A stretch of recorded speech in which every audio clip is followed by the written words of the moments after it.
So tell me, did you really think I was going to go the entire month of October without doing something R.L. Stine related? Come on, I know I do my Dave's Faves, I know I do my tastings of various things, but I know what you people really want to see. Now, no, this isn't Goosebumps, sorry, still don't have a lot of those Goosebumps books to do any of that stuff, but I gotta give you some of the Stine, so... R.L. Stine wrote a 5-issue series, little mini-series, for Man-Thing. Man-Thing is a Marvel Comics character who seems to be Marvel's version of Swamp Thing. I'm not too familiar with this character, but a few months ago when I first moved into my apartment, I now live 5 minutes away from a pretty decent comic book store, so I went in there, I was browsing mostly for pop vinyls and some other stuff, and I saw that they had issue 1 and also issue 2 there. So I figured, hey, this would be something that you guys might want me to read and review, because, you know, there's a dearth of that content, and that's still what gets most of the views and comments these days. So I thought I'd make this a little October treat, so I've been holding on to these for a couple months. So I have not read either of these yet. I'm going to stop this part of the video, read them, and then come back with my thoughts. But I'm sort of interested, partly because I don't know much about Man-Thing, as I said. I know there was a really bad Sci-Fi Channel movie about Man-Thing that was made a few years ago, just before the Marvel Cinematic Universe picked up and Marvel started caring about these things. I think he's like a doctor, and he becomes this mutation thing, and he kind of loses his personality, but he has some sort of psychic powers or something, and fights for the environment, I think. I don't know. Again, I'm more familiar with Swamp Thing, because there was a TV show that Sci-Fi ran the reruns of when I was a kid, and also there was a Wes Craven not-so-good movie with Ray Wise in it that came out in the 70s that I used to see. So I'm going to read these, and I'll give you my thoughts. So on Man-Thing, issues 1 and 2 out of 5. Okay, so I just read issue 1, and the thing I was going to, or the Man-Thing I was going to be very curious about is if R.L. Stine actually wrote this, or if this was going to end up being one of his other ghost-written things, but this definitely feels like Stine. So the issue does give you a little bit of Man-Thing's background, so you get the basics. He was a scientist. He was working on some sort of super soldier serum. I guess they really like that in the Marvel Universe, hence Captain America, for the army and the government. He decided he didn't want to do that, had some moral compunctions, but he still had, so he went away into a cabin with his girlfriend. He had one sample of it, which he didn't destroy for reasons, and then his girlfriend, or girl who pretended to like him, betrayed him, and he ended up running from some assassins and injected himself with the serum and all that stuff. But, yeah, when we start off, Man-Thing is fighting with this silver centipede thing, which seems like a Goosebumps creature. And then we get this kind of dialogue where the centipede is toying with him. Whoa, I didn't know they could pile human waste that high. Where's the swamp end and you begin? Think you're attractive just because you attract flies? Here's a news flash. They have this new thing called deodorant. Get back to the swamp. There's a gator waiting for his breakfast. And at that point, it was definitely Goosebumps level humor. And I was like, yeah, this is definitely Stine. So it's pretty funny. Man-Thing and the silver centipede thing fight, and it ends up turning out that they're actually making a Marvel movie about Man-Thing, that they've scraped the bottom of the barrel of the Marvel comic universe for movies, but that the movie tests poorly, and it's kind of funny that, because he frightens small children. It talks about how the doctor who is Man-Thing, he learned to get his memory back in speech, because I had heard that about him, that he didn't have his memory and couldn't talk and all that stuff. And they actually have him starring in his own movie in this universe, which is, I don't know, kind of interesting. And there's things like, careful, you're dripping on my new carpet, it's Italian silk. I like the way they draw this guy. By the way, I do like the artwork in this. This is the type of artwork I prefer in comic books. Sometimes they have ones that are not as clean looking, and they might be more artistic, but I kind of like to know linear progression and story-wise what's going on, so I kind of like this pseudo-realistic look that you get in modern comic books, though the average comic book look you got in the 90s when I grew up reading comic books were fine. So yeah, you have this thing where the movie, I guess, gets canceled and he's walking around downtown. We get a little recap of his origin story, as I was talking about. And yeah, some of it's, some of the dialogue is definitely Steinian. We get, like, here, like, Man-Thing comes out of the swamp, and the killers are like, what is that? I gotta call my optometrist, I'm seeing things. There's no way some gangbanger who's trying to shoot this monster would use the word optometrist. It's kind of funny. And then Man-Thing runs into, like, his exact double, but it's, like, him from before he had intelligence. And you got some funny stuff. It's mostly just people on the street, like, treating Man-Thing like shit. Like, you're traumatizing my dog, and get some clothes on. You can't go naked on the street. And it's very, they're very Slappy-esque insults, which is kind of funny. So, yeah, you could definitely, Stine is all over this. This is definitely Stine writing it, but it's, it has, like, the polished artwork of, like, an average Marvel comic book these days. So it's sort of weird that you have that sort of childish sense of humor there. And this is rated teen. I guess they put ratings on comic books now. Not just the Comics Code Authority or anything, but yeah, it's funny. So yeah, I mean, that's basically all that happens. I mean, like these comic books, I mean, the reason a lot of people don't buy comic books, or at least I don't, is this is $4, and it's $4 and you get like maybe like 30 pages, 35 pages plus ads too, and you barely get any of a story. It's really not worth that for an individual issue unless you think it's going to be worth something. I do know that issues 1 through 5 of this have been collected into a trade paperback already. You can buy, and Amazon has that for like $10. So, I mean, that you get an entire story arc. So generally I wait for like a trade paperback if I actually am interested in reading a comic book. Even those can be very overpriced considering that you can blow these out in like 5 minutes. I mean, when I was a kid, and again, I got into comic books sort of in my late childhood and early teens. And back then, it was like around like the Nightfall storyline for Batman, or the Superman storyline, and I was more into DC at that time. And comic books at that point were like maybe $1.25 to $1.99 an issue. So I used to be able to go to a comic book store like $20 and have enough comic books to last me the entire weekend because I'd reread them and everything. But things aren't the same like that. And so right now, I mean, you kind of need a lot of money if you want to stay up on comic books and just not wait for the trade paperbacks. But there was a surprise at the end of this issue, and that's why I'm doing this little interstitial before I go ahead and read issue 2, is there's also like a little R.L. Stine short story here as well, which is, this is, I guess, a little bit more Tales from the Crypt-y, and I'm talking about the EC Comics. Or maybe on the level of like Fear Street, it's a bit more grown up, oddly enough, than the main story. And it has different artwork. I'm not as big a fan of this style of artwork, but everything's still, you can still see what everything is. But yeah, I'd probably like this level of artwork a little bit less than I like the more crisper artwork, but that's just my own personal aesthetic.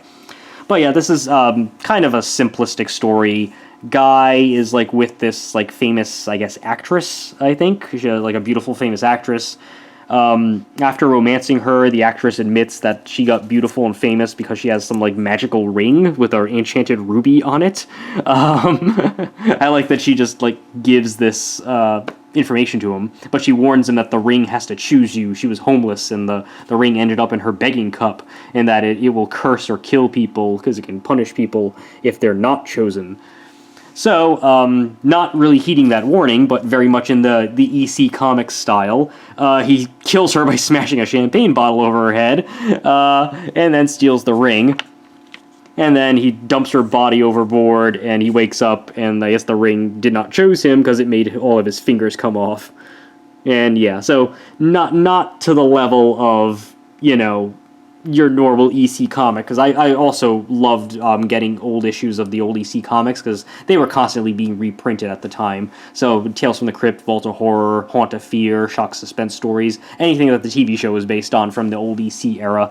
I used to read a lot of those, and I have some of the hardcover collected editions of them as well. So, not up to that level. This is a bit more adult, quote-unquote, adult R.L. Stine. I bet the teen rating is more from this than from the Man-Thing storyline. But yeah, so at least they throw in a little bit of that, so because the main story is so thin. And now I'm going to go off and read issue 2, and then I'll give my final thoughts. Okay, so I've read issue 2. this is definitely R.L. Stine. I mean, look, whether you're gonna like this series or not really depends on how funny you find R.L. Stine. Alright, so it takes place right when the other one lets off. Man-Thing is fighting his, like, doppelganger here, and then they, like, merge into one, and he ends up back in the swamp, but the swamp's weird because there's vultures, which don't exist in the swamp, and there's bats that attack him, and all that stuff. And then he emits like a sonar scream, and oh wow, that would hurt my ears too if I had ears. Basically, this issue kind of tried my patience. There is a bad joke or a bad pun every 2 or 3 panels, and it's just really bad jokes. I mean, it's what you expect from R.L. Stine, I guess, and why didn't I expect? I don't know. I kind of thought R.L. Stine was going to be more serious Fear Street R.L. Stine with this comic book series, but this is a bit more kiddie Goosebumps R.L. Stine. So, I don't know. Anyway, so he ends up fighting a giant gator. It's like, didn't I see this movie on TV? It's like, yeah, bad sci-fi channel. Did anyone tell you this is not the way to pick up girls? Because there's a woman here. And that kind of just gives you, got him.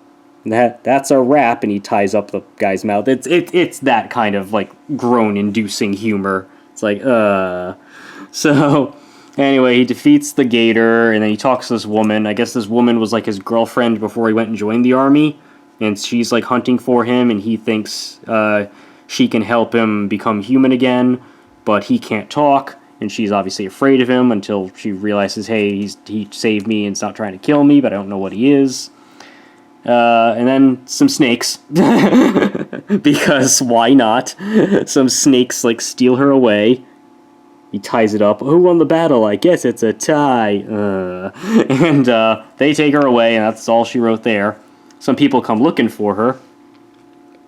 Like that. An airboat, that's a no-no. Those things are banned in the Everglades. Are they? I had no idea that was true. Are airboats banned? And where else would you use an airboat? The only time I've ever seen airboats are like in movies that take place around the swamp. Last time I saw them in was an episode of Archer. It's like, I'm commandeering this airboat.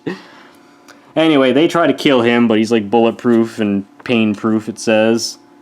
And then, yeah, so he decides to go see something called Old Father, who is like some ancient mystical entity who watches over this swamp for some reason. I guess, I don't know, it's like, he's gotta watch over something.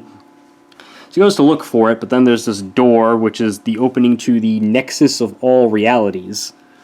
And then that's how the issue pretty much ends. It's like, of all times for this episode to end, you'll probably want to come back for the next chapter, won't you? No, not really. I mean, look, I could obviously go and buy the next 3 issues, or I could buy the trade paperback if I really cared how the story ended, but I just don't. It's just bad puns. It's like the worst, most annoying aspects of Goosebumps books. But it's grafted onto this character who I guess could be pretty interesting. I mean, he is very Swamp Thing-like. He seems to have some other, maybe, mental abilities. Supposedly he can, like, sense fear, but that hasn't been brought into the storyline yet. And it's got, like, some interdimensional stuff, so it's a bit more, but it's still, you know, guy, government experiment, tragic monster who's hunted and misunderstood, the old, like, Frankenstein monster thing. So it is very much just Marvel's version of Swamp Thing, but this guy looks a bit more fly-like. But still, I mean, you still could make a good story out of that, you know, Beauty and the Beast with, like, the damsel in distress. I mean, it's an old story, it's not much original, but you could do something with it. But, I mean, it's just R.L. Stine's bad puns. It's like, I kind of wanted him to take it a bit more serious. I mean, I like the meta aspect of it, that, you know, Man-Thing is making a Marvel movie and commenting on how Marvel movies have taken over Hollywood right now. But I don't know. It's too jokey. Anyway, like the last issue, we also get another EC Comics-esque story. This one's really bad. Like, there's a guy who's like a calm driver, and then he sees some, like, 18-wheelers is like, haha, I'm gonna speed up. And then they like sandwich him in the middle and then like almost cut his car, and then they disappear for reasons. And he's like, whoa, that was bad, I should slow down. Oh no, my brakes are out and I'm coming into a hairpin turn. It was like, alright, so they tried to kill him, and now his brakes, his brakes I don't think would have been affected by getting sandwiched by the two trucks, so this is a completely separate issue going on. Anyway, so he's driving around these hairpin turns, and then all of a sudden a woman just appears in the passenger seat for no reason. Okay. So we're getting murderous truck drivers, breaks out, and a ghost or something? So anyway, she wants him to, like, drive her home. And he's like, well, where is home? Also, I don't have any brakes. And then, she ends up they're going to a cemetery, and it's like, I'm desiccated, and I live in a cemetery because I'm dead, and you're going to be dead too. And then we see that the guy is actually driving a virtual reality simulator. Sure. And then she takes off the goggles because he's been using the simulator too long, and now he's dead. That was just R.L. Stine throwing things at a dartboard.